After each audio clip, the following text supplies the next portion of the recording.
பார்ப்பதில் மகிழ்ச்சி அடைகிறேன். మిమ్మల్ని అందరూ చూస్తున్నందుకు చాలా సంతోషంగా ఉంది. இந்த அருமையான கிராமத்திற்கு, ఈ యొక్క మంచి గ్రామానికి, மலைகளின் நடுவிலே அமைக்கப்பட்டிருக்கிற కొండల మధ్యలో నిర్మించబడినటువంటి இந்த மகிமையான ஆலயத்திற்கு, ఈ మహిమగల ఆలయములోనికి தேவன் వాసం பண்ணும்படியாய் கடந்து வந்தது. దేవుడు నివసింప చేయడానికి, దేవుడు నివసించడానికి ఈ కొండల మధ్యలో ఉన్న ఆ మందిర ఆవరణంలోనికి ఆయన వచ్చి ఉన్నాడు. நான் அநேக இதே போல கிராமத்துக்கு சென்றிருக்கிறேன். అయితే నేను అనేక గ్రామాలకు వెళ్ళి ఉన్నాను. நிறைய கிராமங்கள் இதே போல ஆலயத்திற்காக ஏங்கி கொண்டிருக்கிறார்கள். అనేక గ్రామాల్లో ఇటువంటి ఆలయాలు లేవని చెప్పి ఆలయాల కోసం చాలా మంది ఆశపడుతూ ఉన్నారు. ஏனென்றால் ஆலயம் இல்லாத இடத்தில், ఎందుకంటే ఆలయాలు లేని దగ్గర ஜனங்கள் வாசம் பண்ண மாட்டார்கள். జనాలు నివసించలేరు. நம்முடைய ஆண்டவர் பெயர் இம்மானுவேல். మన యొక్క దేవుని పేరు ఇమ్మానుయేలు. தேவன் நம்மோடு இருக்கிறார். దేవుడు మనకు తోడై ఉన్నాడని అర్థం. இந்த கிராமத்திலே தேவன் உங்களோடு இருக்கும்படியாய் வந்து விட்டார். ఈ గ్రామంలో దేవుడు మనతో కూడా ఉండడానికి ఆలయంలోనికి దేవుడు మన దగ్గరికి వస్తూ ఉన్నాడు. உங்க கூடவே அவர் வாசம் பண்ணுகிறார். ఆయన మనతో కూడానే ఉంటున్నాడు. இஸ்ரவேல் மக்கள், ఇశ్రాయేలు ప్రజలు எங்கெங்கெல்லாம் குடிபெயர்ந்து செல்கிறார்களோ, ఎక్కడెక్కడైతే వెళ్ళిపోతూ సంచరిస్తూ ఉన్నారో அங்கே இதே போல ஒரு பலிபீடம் தேவாலயத்தை கட்டி, వాళ్ళు వెళ్ళి ప్రతి స్థలములో ఇదే రకమైనటువంటి ఒక బలిపీఠాన్ని కట్టి, அதை மத்தியிலே கட்டி, దానిని వాళ్ళ మధ్యలో కట్టి சுற்றிலும் வாசம் பண்ணுவார்கள். ఆ ఆలయము చుట్టూరా వాళ్ళు నివాసం చేస్తూ ఉంటారు. மக்கள் வேலை செய்ய போகும்போது ஜெபித்து விட்டு செல்வார்கள். ప్రజలు పనులకు వెళ్ళినప్పుడు ఆలయంలోనికి వచ్చి ప్రార్థన చేసుకుని వెళ్తారు. வேலை முடித்து வரும்போதும் ஜெபித்து விட்டு செல்வார்கள். పనులకు వెళ్ళి వచ్చిన తర్వాత ఆలయంలోనికి వెళ్ళి ప్రార్థన చేసుకుని మళ్ళీ ఇంటికి వెళ్ళిపోతారు. அப்படியாக இந்த ஆலயமும் உங்களுக்கு இருக்க போகிறது. కాబట్టి అదే విధంగా ఈ ఆలయము మీకు ఉండబోతుంది. ஒவ்வொரு நாளும் இந்த கிராமத்தை விட்டு நீங்க வெளியே போகும்போது ஜெபம் பண்ணிட்டு போவீங்க. ప్రతి ఒక్క రోజు నీవు పనులకు వెళుతున్నప్పుడు, ఈ ఊరును విడిచిపెట్టి వెళుతూ ఉన్నప్పుడు, నీ పనుల నిమిత్తం వెళుతూ ఉన్నప్పుడు ఆలయంలోనికి వచ్చి వెళ్ళాలి. திரும்பி வந்தபுறம் ஆண்டவரே என்னை பாதுகாத்து உமக்கு நன்றி என்று சொல்லி ஜெபம் பண்ணிட்டு போக போறீங்க. అలాగే తిరిగి వచ్చినప్పుడు ప్రభువా నన్ను కాచి కాపాడి తిరిగి తీసుకుని వచ్చానికి వందనాలు చెప్పాలి. ஆலயம் எதற்காக? ఆలయము దేని కొరకు? முதலாவது ஆலயம் வந்து ஆண்டவரை ఆరాధింపదற்காக. మొదటిది ఆలయము దేవుని ఆరాధన కేంద్రము. దేవుని ఆరాధన చేయడానికి ఆలయము అవసరము. அதற்காகத்தான் தேவாலயம் இருக்கிறது. దానికోసమే దేవుని ఆలయం ఉంది. கடவுளை எங்கே தொழுது கொள்ள முடியும்? ఎందుకంటే దేవుని ఎక్కడ మనం పూజించుకోగలం? இந்த ఆடு మేక நீங்க போகலாம். అయితే మేకల్ని పెంచుకోవడానికి మందలుగా మనం పెంచొచ్చు, తీసుకుని వెళ్ళి నడిపొచ్చు. காடுகளிலே நீங்கள் வேலை செய்ய போகலாம். లేదా అడవుల్లో మనము పని చేయడానికి వెళ్ళిపోవచ్చు. పట్టణத்திலே நீங்கள் కూలి వేலை செய்ய கூட போகலாம். ఒకవేళ ఇక్కడ పని లేకపోతే ఏదో ఒక పట్టణానికి కూడా మీరు కూలి పని చేయడానికి వెళ్ళొచ్చు. நீங்கள் போகிற இடத்திலெல்லாம் ஜெபிக்கலாம். అయితే మీరు వెళ్ళి ప్రతి స్థలంలో మీరు ప్రార్థించవచ్చు. ஆனாலும் అయినప్పటికీ இந்த ஆலயத்திலே வந்து ஜெபிப்பது வேறு. కానీ ఈ ఆలయంలోనికి వచ్చి ప్రార్థించేది వేరు. இந்த இடத்துல ஆண்டவர் வாசம் பண்ணுகிறார். ఈ స్థలంలో యేసయ్య ఉంటున్నాడు. உங்களுடைய ஜெபங்கள், నీ ప్రార్థన, உங்களுடைய பாடல்கள், నీ పాటలు அவருக்கு நன்றி செலுத்தி, ఆయనకి కృతజ్ఞతాస్తుతులు చెల్లించి, அவருக்கு நீங்கள் முழுமையாக உங்களை ஒப்படைப்பது இந்த ஆலயத்தில் தான். అయితే మిమ్మల్ని మీరు సమర్పించుకునేది ఆలయంలోనే. యోహాను సువార్త 4వ అధ్యాయము 23వ అధ్యాయములో, యోహాను సువార్త 4:23 వచనం.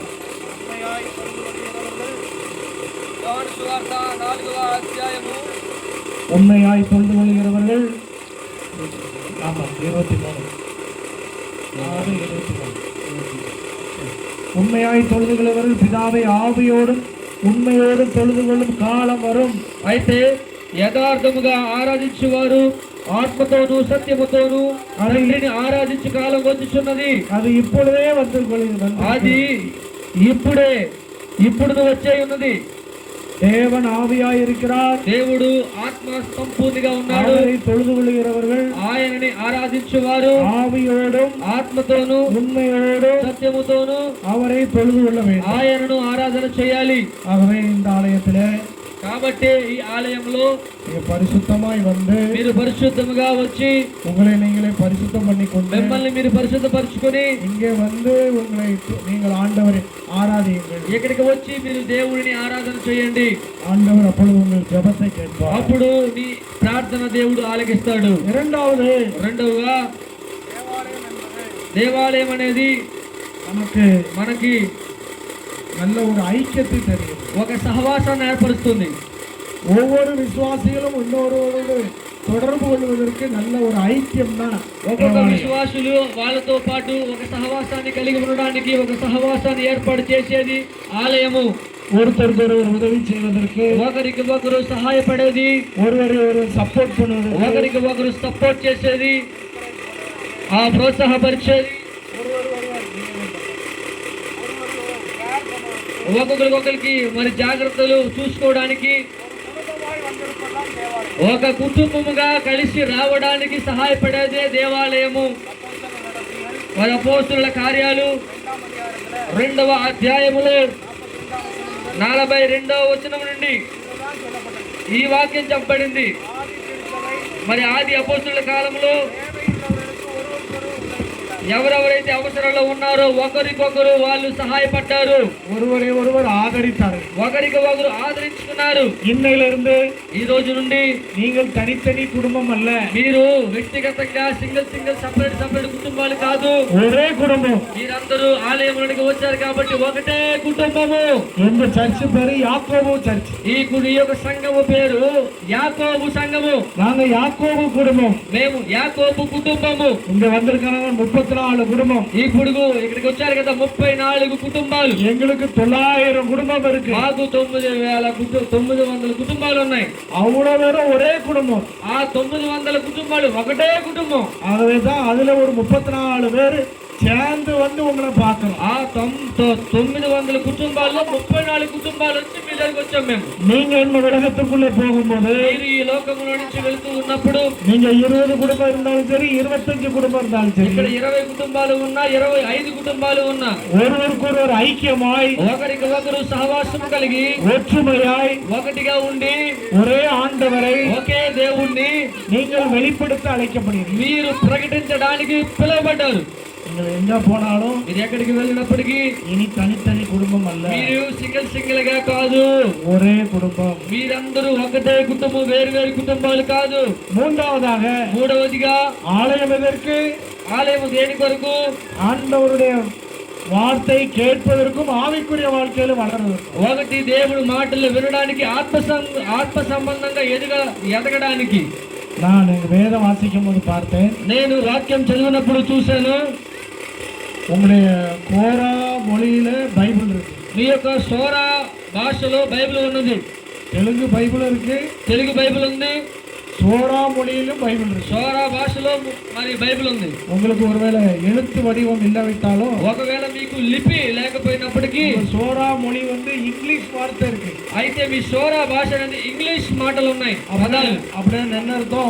అయితే దాని అర్థం ఏంటంటే, உங்க மத்தியில மிஷனரிகள் வந்து, అయితే మీ మధ్యలోనికి మిషనరీలు వచ్చి உங்களுக்கு எழுத்து வடிவத்தை அவர்கள் தான் మీకు கொடுத்திருக்கிறார்கள். రాయడం అనేది వాళ్ళే నేర్పించి ఉంటారు. உங்களுக்கு வேதாகமம் உங்க மொழியில கொடுக்கப்பட்டிருக்கிறது. అయితే ఈ యొక్క దేవుడి వాక్యము మీ భాషలో ఇవ్వబడింది.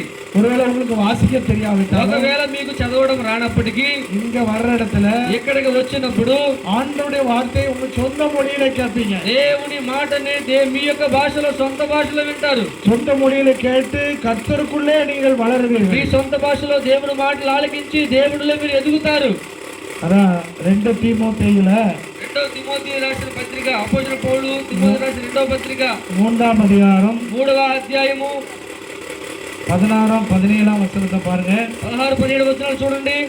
దైవజనుడు సన్నద్ధుడై ప్రతి సత్కార్యమునకు పూర్ణముగా సిద్ధపడి ఉండనట్లు దైవావేశం వలన కలిగిన ప్రతి లేఖనము ఉపదేశించుటకు, ఖండించుటకు, తప్పుదిద్దుటకు, నీతి యందు శిక్ష చేయుటకు ప్రయోజనకరమై ఉన్నది. దేవునికి స్తోత్రం కలుగును గాక.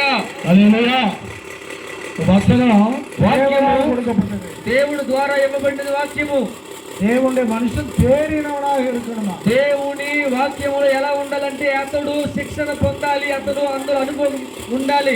எந்த நற்கிரியை செய்ய தகுதி உள்ளவனாக இருக்கணுமா? అతడు సత్కార్యము చేయడానికి అతనికి అర్హత కలిగి ఉండాలి. அவைகள் உபதேசத்திற்கும், ఉపదేశించడానికి అర్హత ఉండాలి, கடிந்து கொள்வதற்கும், ఖండించడానికి అర్హత ఉండాలి, சீர்திருத்தலுக்கும், మరి అలాగే తప్పుల్ని సరిదిద్దడానికి అర్హత ఉండాలి, நீதியை படிப்பித்தலுக்கும் మరి నీతి యందు శిక్ష చేయడానికి అర్హత ఉండాలి. பிரயோஜனமுள்ளதாக இருக்கிறது. అయితే అతను అన్ని విషయాలలో ప్రయోజనకరముగా, అన్ని విధాలుగా అందరికీ ప్రయోజనకరంగా ఉండాలి. దైవజనుడు எந்த மனுஷனையும் பிரகாசிக்கிற ஒளியே மெய்யான ஒளி. ఎటువంటి మనిషినైనా వెలిగించగలిగిన వెలుగు దేవుని వాక్యం అనే దీపము. இந்த வார்த்தை உங்களுக்குள்ளே வந்துவிட்டால், ఈ మాట నీ లోపలోనికి వస్తే, నీ హృదయంలోనికి వస్తే, உங்க வாழ்க்கையில இருக்கிற இருள் போய்விடும். నీ లోపల, నీ జీవితంలో, నీ కుటుంబంలో ఉన్న చీకటి తొలగిపోతుంది. உங்க வாழ்க்கை ஒளியை பெறும். నీ యొక్క కుటుంబంలో వెలుగుతుంది, వెలుగు உயர்வை பெறும். నీ జీవితంలో ఎదుగుదల చూస్తావు. அதற்கு தான் இந்த தேவாலயம். అందుకే ఆలయము.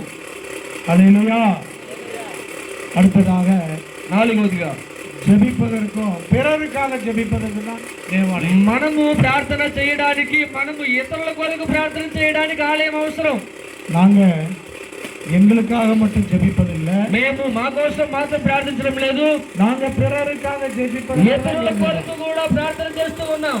இது வரைக்கும் நீங்க உங்களுக்காக ஜெபித்திருப்பீர்கள். ఒకవేళ ఇంతవరకు మీరు మీ కొరకు, మీ కుటుంబం కొరకు, మీ బంధువుల కొరకు ప్రార్థన చేస్తూ ఉంటారు. இனிமே இந்த ஆலயத்துக்குள்ளே வந்த பின்பு ఇక మీదట ఆలయంలోనికి వచ్చినప్పుడు இந்த கிராமத்திற்காக ஜெபிக்க ఈ போய் గ్రామము కొరకు ప్రార్థన చేయండి. உங்க குடும்பத்துல ஆண்டவரை அறியாதவர்களுக்காக ஜெபம் నీ பண்ணுங்க. కుటుంబంలో ప్రభువుని తెలుసుకోని వారి కొరకు ప్రార్థన చేయండి. இந்த ஆந்திர பிரதேசத்திற்காக ஜெபம் பண்ண போறீங்க. ఆంధ్రప్రదేశ్ కొరకు ప్రార్థన చేయండి. இந்திய தேசத்திற்காக ஜெபம் பண்ண போறீங்க. భారతదేశం కొరకు ప్రార్థన చేయండి. ஜெபம் ஒரு அசைவை தரும். ప్రార్థన ఉద్యమాన్ని కలిగిస్తుంది. வரும்போது వచ్చినప్పుడు எங்க கூட வந்த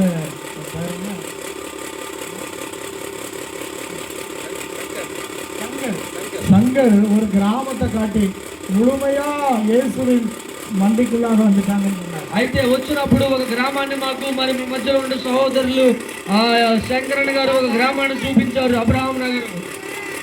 సో అదంటే ఏం చెప్పారంటే, ఈ గ్రామం మొత్తం దేవుడిలోనికి వచ్చిందని చెప్పారంట. இந்த கிராமமும் உங்களுடைய ஜெபத்தினாலே முழுமையா ஆண்டவருடைய கொடிக்கு கீழே வரணும். ఈ గ్రామం కూడా ఆ విధంగా మొత్తముగా గ్రామంలో ఉన్న అన్ని కుటుంబాలు క్రీస్తులోనికి రావాలి. హల్లెలూయా. ஜெபத்தை ஆண்டவர் கேட்பார். ఈ ప్రార్థన దేవుడు ఆలకిస్తాడు. ఐదవదిగా தேவாலயம் என்பது பிறருக்கு சேவை செய்வது. దేవుని ఆలయం ఉన్నది ఎందుకంటే ఇతరులకి సేవ చేయడానికి. எதுக்கு சேவை செய்யணும்? ఎవరికి ఎందుకు నేను సేవ చేయాలి? ஆண்டவராலே ஆட்கொள்ளப்பட்டவர்கள், దేవుని ఆత్మ చేత నింపబడిన వారు பிறருக்கு சேவை செய்யாமல் இருக்க முடியாது. ఇతరులకు సేవ చేయకుండా ఉండలేరు. நீ அன்பாக எங்களுடைய கால்களை கழுவி, మీరు మాకు సేవ చేసిన విధానం చెప్తాను చూడండి. మేము వచ్చిన వెంటనే మాకు ప్రేమతో మా కాళ్ళు కడిగారు, கழுத்துல மாலையை போட்டு, మా మెడలో పూల దండ వేశారు, ஷாலை போட்டு మాకు ఒక షాల్ కప్పారు, எங்களுக்கு சேவை செய்தீர்கள். మాకు మీరు సేవ చేశారు. இது வெளிப்படையான சேவை. ఇది బహిరంగకరమైనటువంటి సేవ. உள்ளான சேவை நமக்கு இருக்கிறது. లోపల ఉన్నటువంటి, మరి అంతరాత్మకంగా ఉన్నటువంటి సేవ ఒకటి ఉంది. இயேசு அதைத்தான் நமக்கு கற்பித்திருக்கிறார். యేసు అదే చూపించారు. நாங்கள் எல்லாரும் வெவ்வேறு இடத்துல வெவ்வேறு வேலையில இருக்கிறோம். వచ్చినటువంటి మేమందరము కూడా వేరు వేరు ప్రదేశాల నుండి, వేరే వేరే ప్రాంతాల నుండి వేరే వేరే పనులు చేస్తూ ఉన్న వాళ్ళం మేమంతా. எல்லாரும் அவங்க சொந்த பணத்தை செலவழிச்சு, వాళ్ళందరూ వాళ్ళ సొంత డబ్బును ఖర్చు పెట్టి, அவரவர் வேலையை விட்டுட்டு, వాళ్ళ పనులను పక్కన పెట్టి, தொழிலை விட்டுட்டு, వాళ్ళ వ్యాపారాన్ని పక్కన పెట్టి, கஷ்டப்பட்டு பிரயாணப்பட்டு కష్టపడి ప్రయాణం చేసి இங்க வந்திருக்கிறது எதற்காக? ఎక్కడికి వచ్చారు? ఎందుకోసం?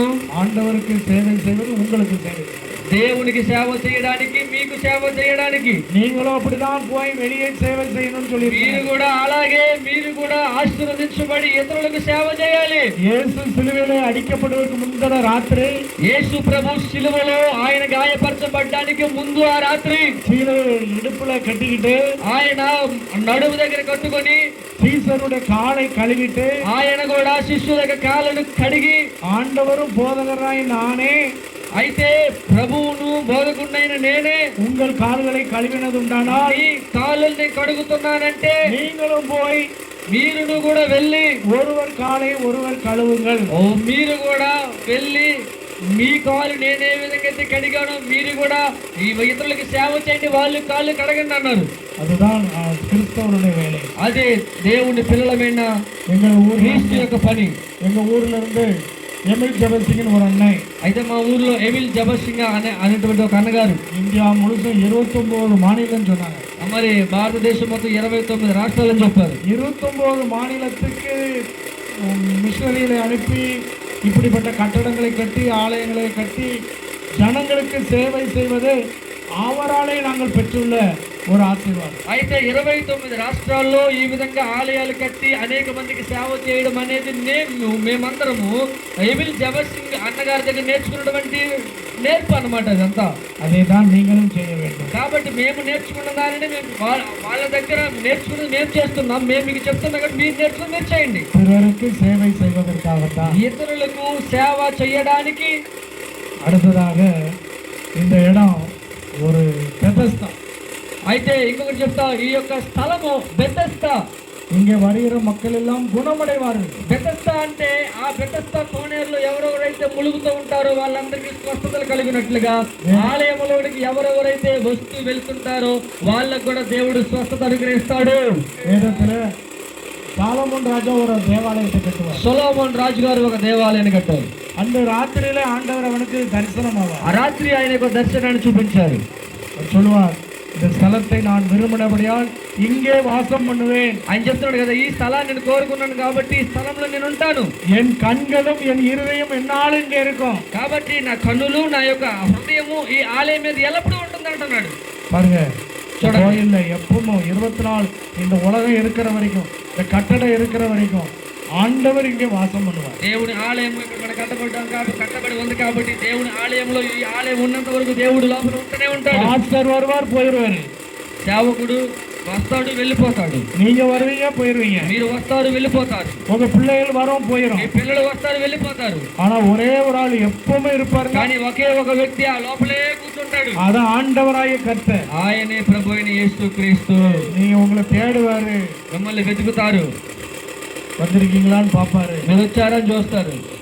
உங்களுடைய ஜெபத்தை கேட்பார். మీరు ప్రార్థన చేస్తే మీ ప్రార్థన వింటాడు. உங்களை தொடுவார். మిమ్మల్ని పట్టుకుంటాడు. దేవుడు మిమ్మల్ని ముడతాడు. உங்க வியாதியிலிருந்து உங்களுக்கு మీ சுகத்தை వ్యాధులను தருவார். విడిపిస్తాడు. மன பாரத்திலிருந்து உங்களுக்கு விடுதலை మీ தருவார். యొక్క మనశ్శాంతి లేని జీవితాలకు మనశ్శాంతిని ఇస్తాడు. நீங்க வந்திருக்கிற எல்லாருமே அப்படிப்பட்ட தொடுதலை பெற்றிருக்கிறோம். ఇక్కడికి వచ్చిన ఈ 34 కుటుంబాలు కూడా అటువంటి దేవుని మరి తాకుదల చూసిన వాళ్ళు. அவராலே முழுமையாக்கப்பட்டிருக்கிறோம். వారి ద్వారానే, యేసయ్య ద్వారానే మేము పరిపూర్ణతలోనికి వచ్చాం. அதே போலதான் உங்க வாழ்க்கை இருக்கும். అదే విధముగా మీ జీవితం కూడా మారుతుంది. சங்கர் வாங்க.